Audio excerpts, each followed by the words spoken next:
Alright, so we'll go ahead and get started. Obviously, you guys know me, Eddie. So that's a good thing about, being proud to say. I mean, everyone knows everyone. So what we're going to cover today is investing in yourself. Now, this is a workshop that Cash Course created, so we're kind of emphasizing their website, their program that they have.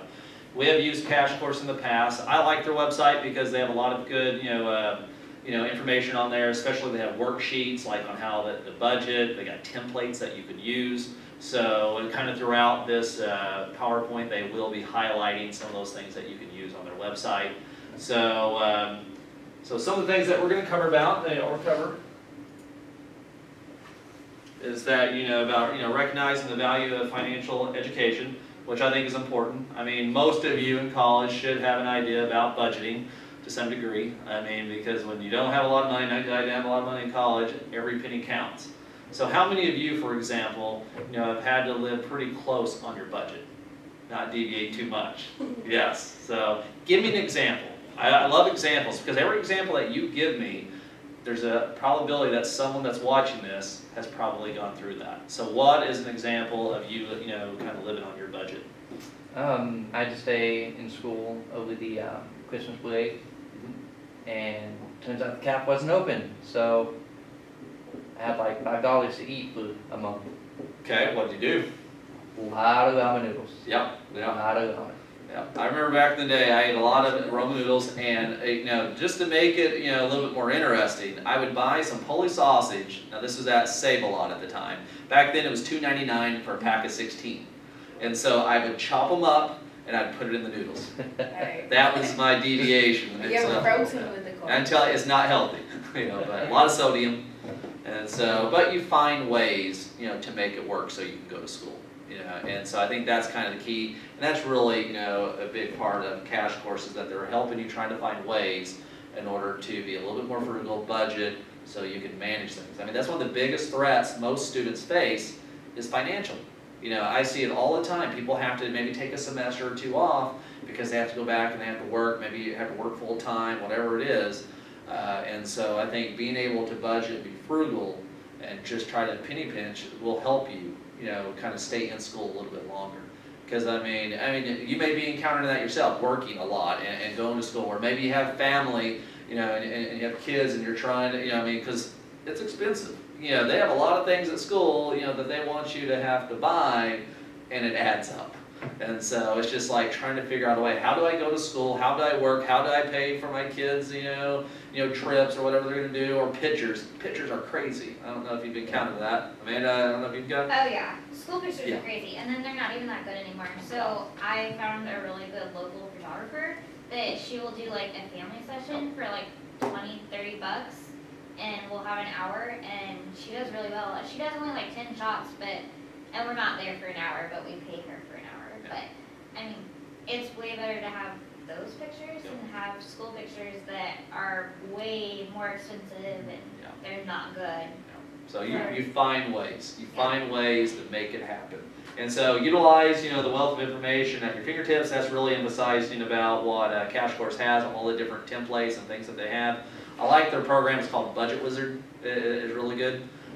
So it's just making sure that you have the information that you can use. There. And then of course practice tips for managing your money during college, which we'll talk about a lot of that stuff.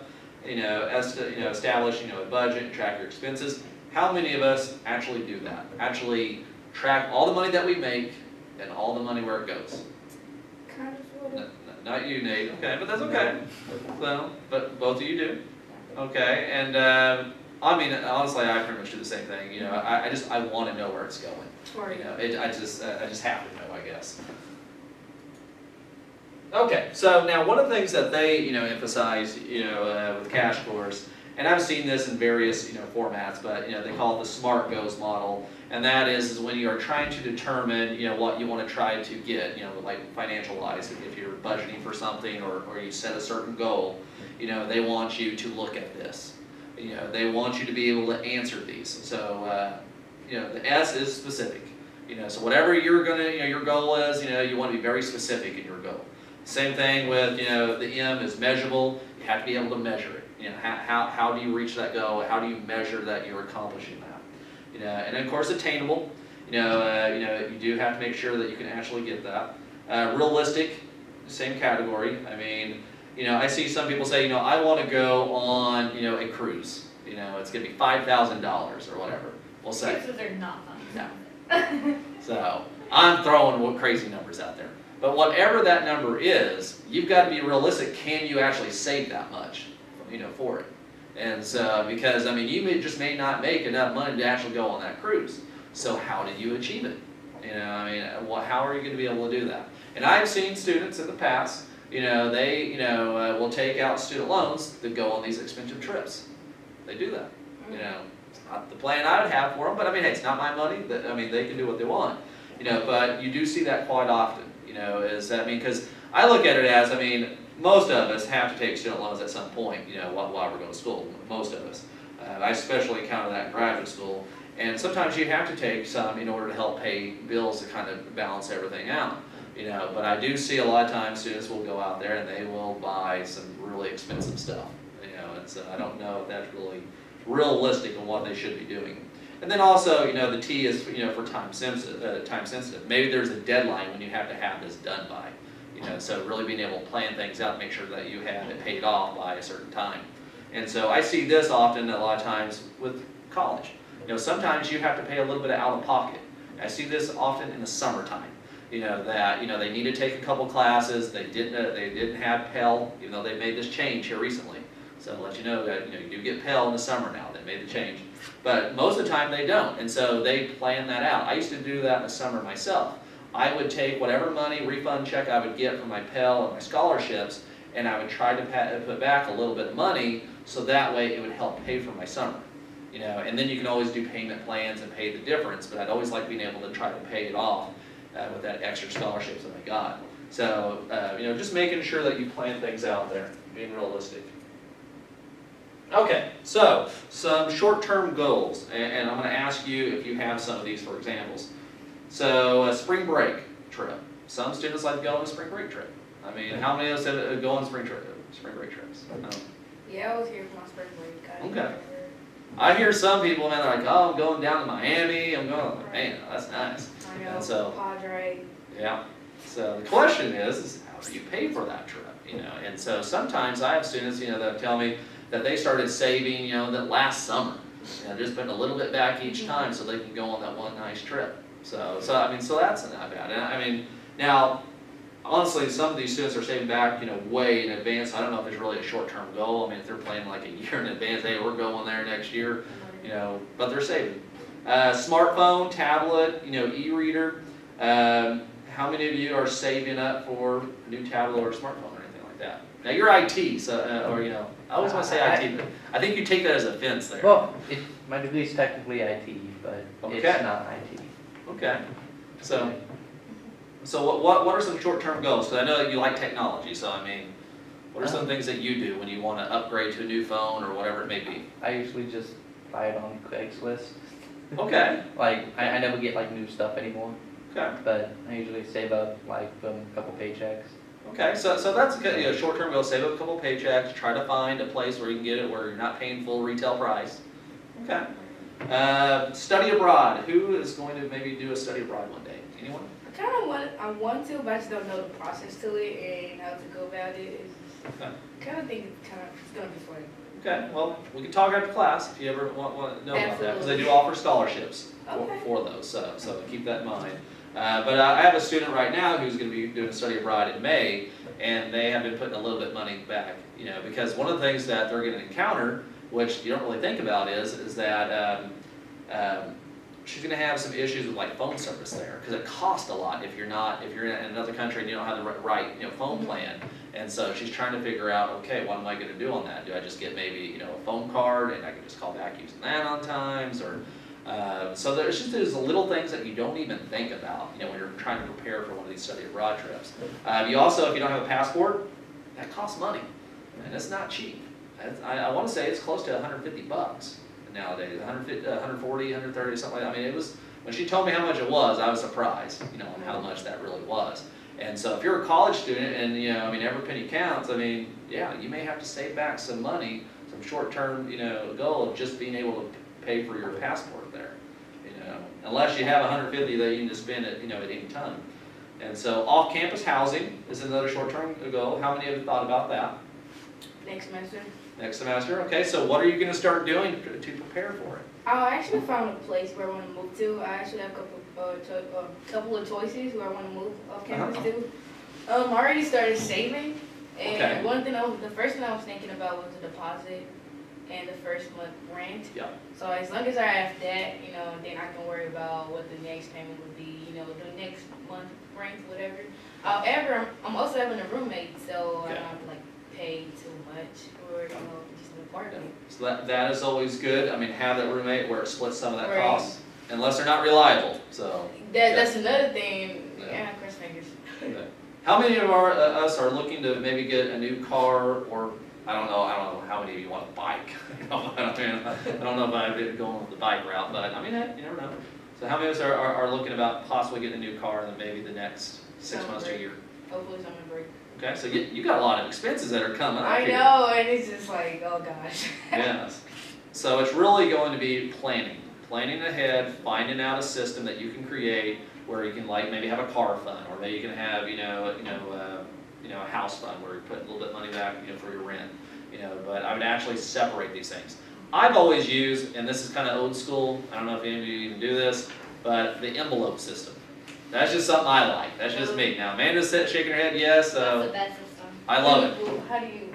I'm confused. Like, I just take the envelopes and then like whatever the goal is, like if it, like for you, like an apartment or your deposit, like you could break it down for like deposit, first month's rent, and then car, and like write that on each envelope and like put that somewhere safe. Like, honestly, I would say you need to go get a small safe that's like $20-30.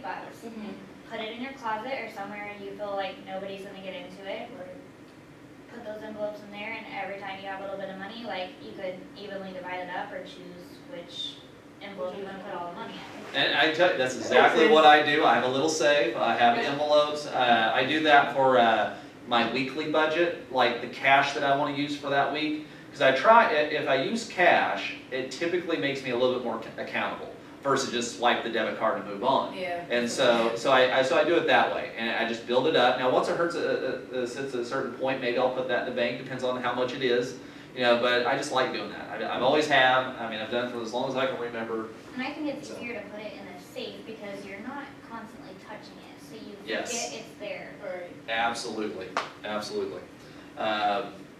So some other long-term goals, and you can, you know, we'll see if you agree with these or not. Moving to a new city. That, I mean, I'd say that's a long-term goal, trying to get prepared in advance for that. Go to graduate school.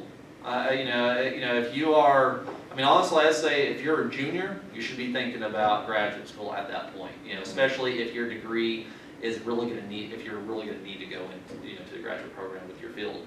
And so start thinking about that, because it also factors into the new city. There's a chance that you may be moving to a new city to go to graduate school.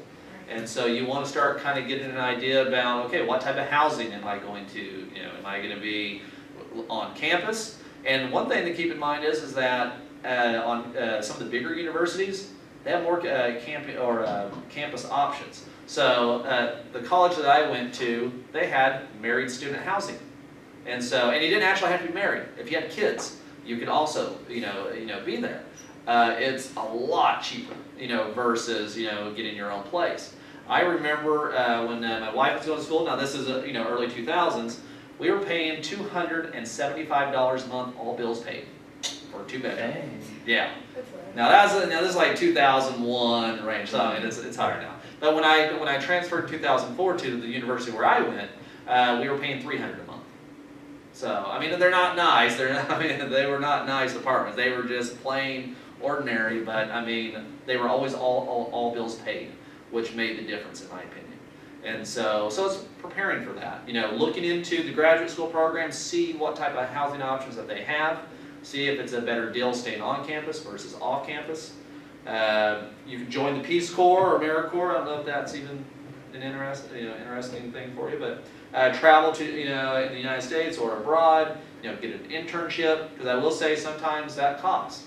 You know, to get those really nice ones, you want to go to Washington, D.C. or somewhere like that, you know, it costs a little bit, you know, to go there. You know, I've seen some students want to go to some of these really fancier ones, and some of them get paid, some of them don't, but you're living in a big city, and you know if you go to one of these big cities, you basically gonna be like almost twice as much. It's pretty cheap to live here, but you go to some of these, you know, like California and other places, it's expensive.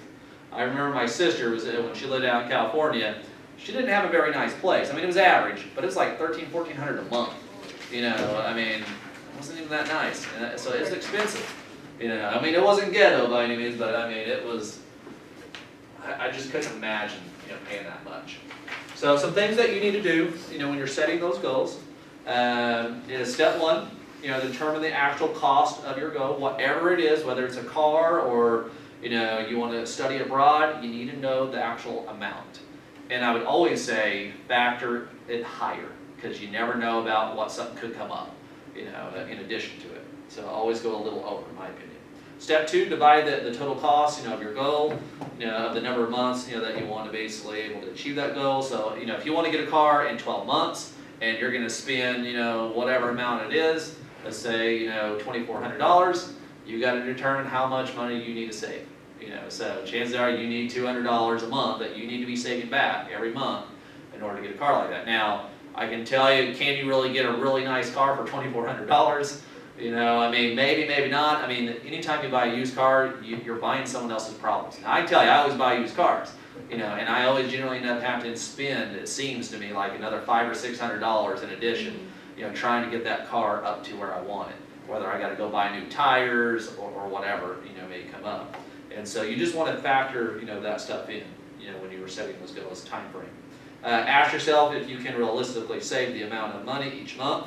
So, I mean, if you're wanting, you know, a new car or another car plus move out, you got to factor in all that cost. And what happens if you're not making as much as, you know, as those things cost? I mean, Credit cards. yeah. So. Pay those later. Well, yeah, I mean, some people go the credit card route. I would always advise against it, only because of the interest rates. Interest rates are high, crazy high. And so I've known a few students that have racked up thousands and thousands of dollars in credit cards. So it's not the best option, in my opinion. But what are some other options that you can do? Probably go with the one that's very important first and take it a step at a time. So you're prioritizing what you need first. You know, I think that's always good. I mean, it'd be great to be able to have everything that you want, but then you also got to be thinking, okay, what can I live with and live without? It kind of goes at wants versus needs, you know, trying to determine that. So, of course, step 4, ask yourself, you know, what you are willing to give up, you know, if necessary, to save the amount you forgo. Normally, if my wife and I, we go buy something that we want, we try to find something that we can cut for a little while, if we can. I mean, so we try to balance it out just a little bit. You know, it doesn't always work that way, you know, but we at least try. When we are thinking about something to get, I always ask, well, what are we going to try to give up for a little while? And then we think about that.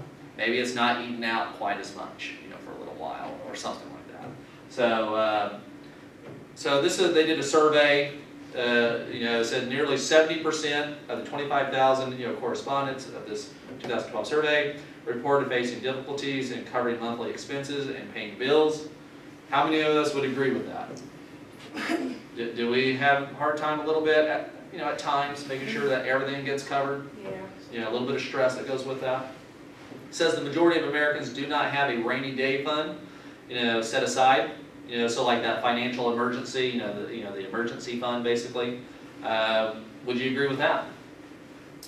You know, I mean, a lot of people don't. Now I can tell you, I grew up poor. We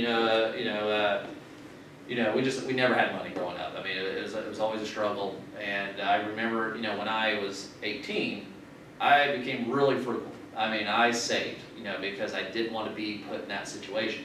And there was times where we went out, we did not, I mean, there's sometimes we would eat out maybe once a month. I mean, and then you're seeing your friends and other people, they're eating out, they're doing all these things, and you kind of like, you want to do that, you know, but you just, you know why you're trying to save. You want to create that emergency fund, because I had a lot of friends, you know, who made pretty good money, but they were always broke. I mean, they were living paycheck to paycheck. And I could see the stress that was going on in their lives. And now we didn't have a lot, But we wasn't stressing really, because, we were saving back. I mean, it's like, you can't really get stressed when you don't hardly have that many bills, because you just don't hardly have anything. I mean, and so we just went without, most of the time. And so, but I do think creating that emergency fund is important. Now, they don't tell you on here like the percentage of what you're supposed to be putting back and stuff. Now, ideally, they always say, I would say this is more for people when you're in your career, at least around 6 months expenses. That's typically what they say. During the Great Recession that we had in 2009, that started changing. A financial advisor that was telling me about 12 months, because people were not finding jobs as quick as they used to in the past. So I would just say anywhere between 6 months to a year, and that's if you're out there working and you're in your career. I mean, as a college student, I think if you can save anything back, that's always good. I don't know if there's really a set, number there, for that. Okay, so that quiz that I gave you, if you have a second, because it should only take you a second, just fill that out, just true or false. You just got to answer the questions, and I'll go over it with you. So it says, pay, myself first every month. Now this is to determine, how's your financial health. So the first question, and you just do true or false. I pay myself first every month. And so I'll let you determine that. So far, as you're doing those, what's the first one? What did you choose? I pay myself first every month. Do you do that? Okay, so you do not. Is there a reason why you don't? Too many bills. Okay. Want to make sure I get those paid off before anything else, because it's the bills like that need to be paid off. It's not like something I can just pay twice next month. Okay. I'm going to give you all the right answers later, so we'll go through this in a second because it's in the PowerPoint. So number 2, I have 3 months worth of expenses saved. That one's a hard one. That one's a hard one. So most people won't on that. I pay my bills on time every time. Sometimes. Okay. That still can be hard at times too. I stick to a monthly budget. I tell you, the majority of people, now, I know a couple of you said, that you have, monthly budget stuff, but I'm telling you, the majority of people don't, and that's why it gets a little problematic, because you don't know where all your money's actually going, so, you may be buying something that maybe you don't really need, but you're not even realizing it because you're not really tracking it, and so, number 5, I pay off my credit card balance every month. And then number 6, I record every financial transaction. I used to do that. Now, I used to have these of course, I'd have this I bought this little, I was like a little journal or whatever at Walmart. This was years ago. And I'd track everything. I'd keep all my receipts, I'd write everything down, and then every single month I'd go in there and evaluate what I would consider a want versus a need, and then I'd try to find ways I could cut. I'm a little bit more laxed on that now. I've kind of gotten lazy at it, so not as good as I should be doing on that now. So here are some of the answers that they were wanting for this. So we'll see if we agree with this. So each point, each one is basically worth a point. If you answered the right one. So if you score a 5, so you should be scoring, true is 1 point. So you get 1 point for every true one that you have. So if you have a 5+, you are physically or, fit. So are you financially fit on this? Okay. 3 or 4, you are more, physical responsibility. So most of us, I think, will be in that area. And then 1 to 2, expense diet. Do you need to go on an expense diet? I have to do a true. Okay, so yeah, So I need. You're going on expense diet. Defibrillators. Yes. So, but I can tell you, we're college students. It's going to be like that for the most part. But I will say, building, this financial literacy and doing these habits now will pay off when you get out there and get that job. That's what's important about it, because I started building these habits, when I was, started at really 19 years old is when I really started to get really frugal and budgeting and all that stuff. And I continue to do it to this day. It's not perfect all the time, but I will say on average, my wife and I, we generally save back about 40% of our income, every month, and so we've been doing this for years. I mean, it used to be even higher. Like when we were in college, I mean, we didn't make hardly anything then, but we were saving sometimes 60% of our income, whatever we made, back. I mean, we wasn't eating out. I mean, there's a lot of things that we went without. But as you get older and you start getting a good job, I mean, you're going to want to buy a few things. I mean, that's kind of the point of getting that degree, so you can have a little bit better life. It's just kind of being a little careful at the same time too, not overindulge, I guess. And sometimes we do. That happens. So, and I always say when you break the budget and you have a bad month, just start over. Just try to make the next month a little bit better. So, Cash Course. This is just their website. All it does. I know it's kind of hard to see, with especially the light here. It just shows you some different things where you can go and learn. You can create a free account. And we've had a lot of students that have already set up an account in the past because we used to do this like all the time and stuff. But they have just so many different things that you can do on here. So I do like it, especially because it's free. It doesn't cost anything. And so that's what it says. It's free. Interactive. There's no commercials or ads. It's just basically information, and that I like, and the templates that you can use. So that's probably more important. And so some of the other things like topics that they have, about how you can about earning, making money, saving and investing. I like that part of it. About spending, borrowing, paying for your education. There are so many different topics that it has, different workshops, PowerPoints that it offers, quizzes, so you can just kind of go on there and take a look at. And those are some examples of things that they do. So they have like a financial glossary of different terms, financial terms that you can learn. They've got what I really like, financial calculators. I love calculators. And so they've got a lot of good ones on there. I mean, think about like retirement calculators, all these different types. Of course, Budget Wizard, that's the big one. A lot of students tend to use that one. They got stuff for like coursework that you're doing. They have lots of like videos, quizzes, worksheets. I mean, you name it, they have it. And then this is the actual website that you can go to, for like the budget, about creating a different budget. So I mean, it's pretty straightforward. I would just say you get what you want out of these things. I mean, some people use it, some people don't. It's not a big deal. And then this is just more things that they do, like personal financial education allows you to make, informed decisions, kind of a recap. Cash Course provides access to a wealth of information at your fingertips, and the best, time to start managing your, money is now. That I agree with, because it's all about habits, whether or not you're going to build these habits. Because I have a lot of, like, I'll give you an example. My wife's, sister and her husband, they make really good money. I mean, he's making around 40-something bucks an hour. I mean, I'd love to be able to make that, but I mean, he has a hard job. He works at electrical lines. He's a foreman. I mean, it's a dangerous job, makes good money. But I will tell you, they're broke a lot. And I mean, they used to say it was because they had kids, which kids cost. Their kids are all grown now. They have some expensive habits. Now I say it's their money; they deserve what they want to do with it. But they do argue. And they get in the arguments, they get in the fights. They have a lot of stress. And I think a lot of it has to do with money because they're both not on the same page with the money. One person spends it, the other one doesn't, or vice versa. They just go different things. They don't tell each other where the money's going sometimes, and then they end up, writing a hot check because someone didn't say what they spent because they're hiding it.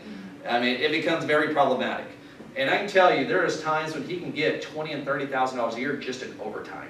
Because he'll get have to go out of state somewhere. If it rains, he gets paid triple time. If he has to go, before a certain time, he gets time and a half. Or if he has to work past a certain, he gets time. So he makes really good money. She works too. But they stress out all the time. And I think part of that is because they never really budgeted. They never did this stuff as much, like growing up. And so I think you have to be kind of taught it. And I can tell you, I was never taught this. I just saw, all the stress that happened with people I knew, and I knew that I didn't want to, encounter that. And so, so I would just say, be careful, start early, learn these things now, because, if you don't, you may have some issues later on, some problems that come up from time to time. So and use Budget Wizard, of course. That's all I got. Unless you have questions. Any questions? All right. That's all I got for you. Fill out your evaluation forms, kind of, that, and then turn that in, and you're done.